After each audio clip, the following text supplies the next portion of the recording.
Welcome to Street Perspectives. I'm your host, Robert Jones, aka Sweet Jones, Smooth, the Shadow, and the Master Pimp. Author of The Pimp's Rap, the book that Paramount Pictures was very much interested in making a movie. And also Church Pimps, the book they tried to ban, the book they don't want you to read. This is a dog-ass movie. About last night. This is some bullshit. It's a remake of the 1986 classic About Last Night, starring Rob Lowe and Demi Moore.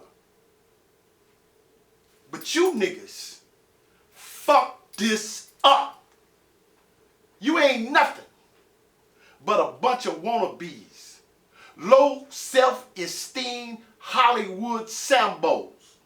Now, I'm not gonna mention the writer. I'm not gonna mention the producers. I'm not gonna mention the actors because you are not worthy of being mentioned.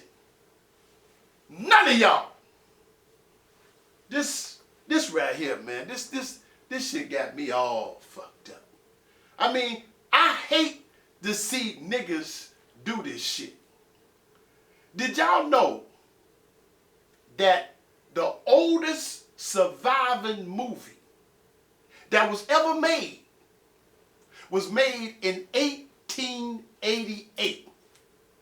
Now, I'm gonna drop something on you that you wanna be low self-esteem Hollywood Sambos don't do.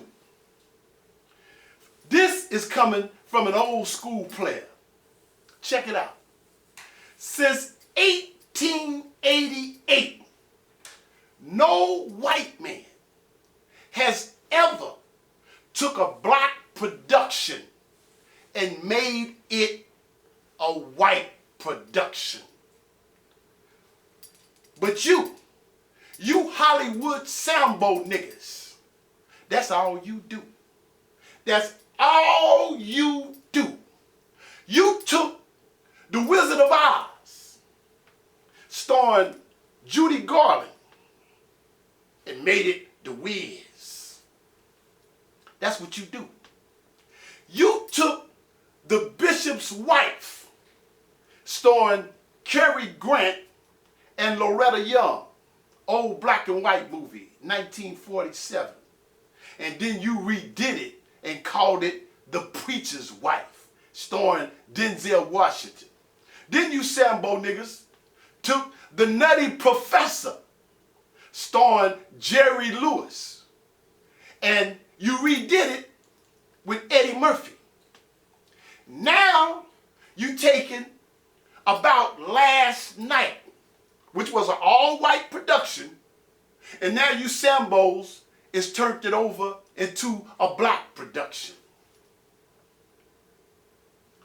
Whoever wrote this shit need to be crucified upside down. You got all these gifted black writers that's out here struggling, that can't get a break. They can't get a movie deal. But you don't reach back and help your brother and sister. Now, you don't do that.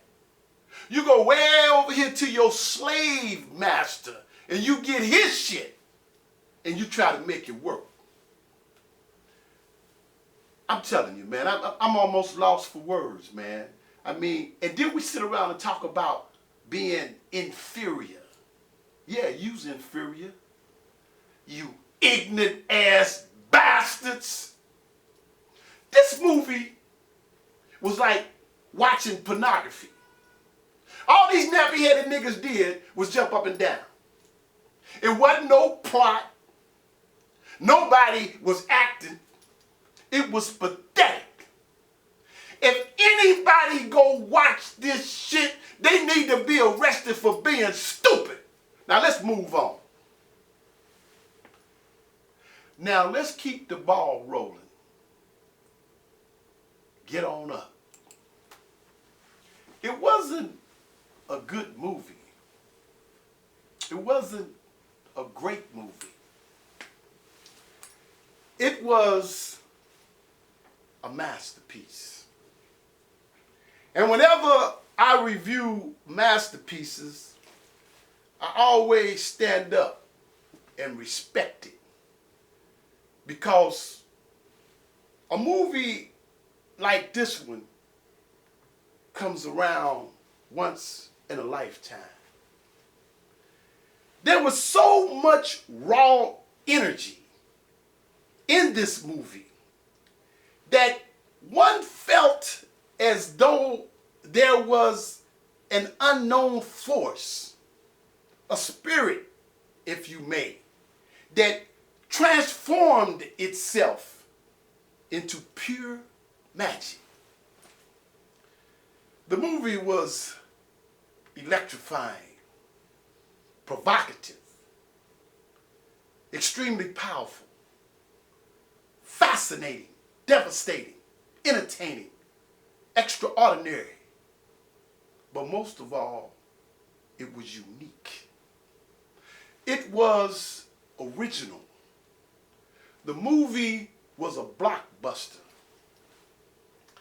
I felt like I was riding on a magic carpet that took me back in time.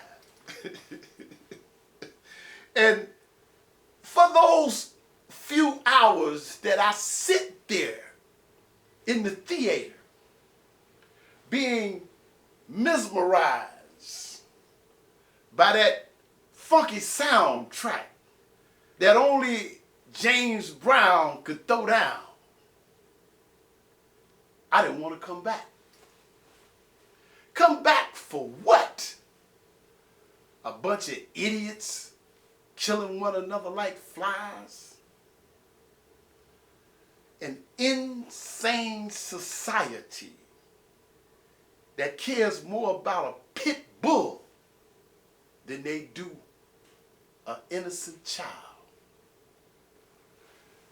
Get On Up is the biographical movie about the one and only, the legendary Mr.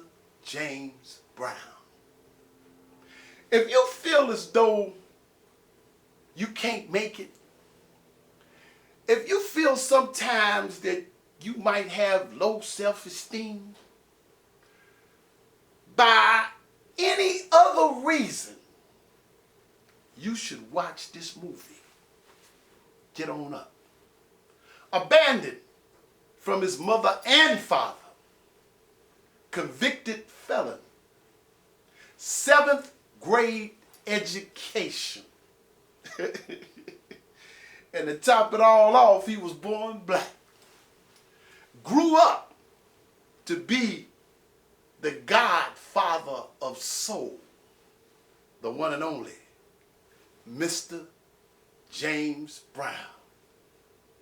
He's a mighty figure in the movie industry and a mighty contribution to African American black history.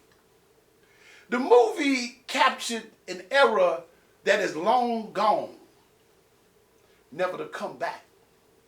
An era where black people took pride in themselves and they screamed, "Say it loud! I'm black and I'm proud."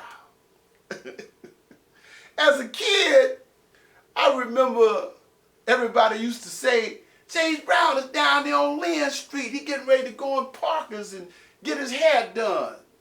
And as a kid, I never could understand, he was this great celebrity. What was he doing hanging out downtown on Lynn Street, going into Parker's and getting his hair done? But it was Cincinnati that put the icon on the map. King Record Studios was located right here in Cincinnati. The movie mentions Cincinnati and it embraces Bootsy Collins. Mr. James Brown. We talk about Michael Jackson, and we talk about all these other entertainers and artists, but James Brown was number one. Michael Jackson was number two. Now, I don't recommend this movie for you hip-hop niggas, because I know you've been listening to distorted music so long that if you heard something good, you wouldn't understand it. But I do recommend this movie to young blacks who embrace their history and culture, and to especially old school. You know,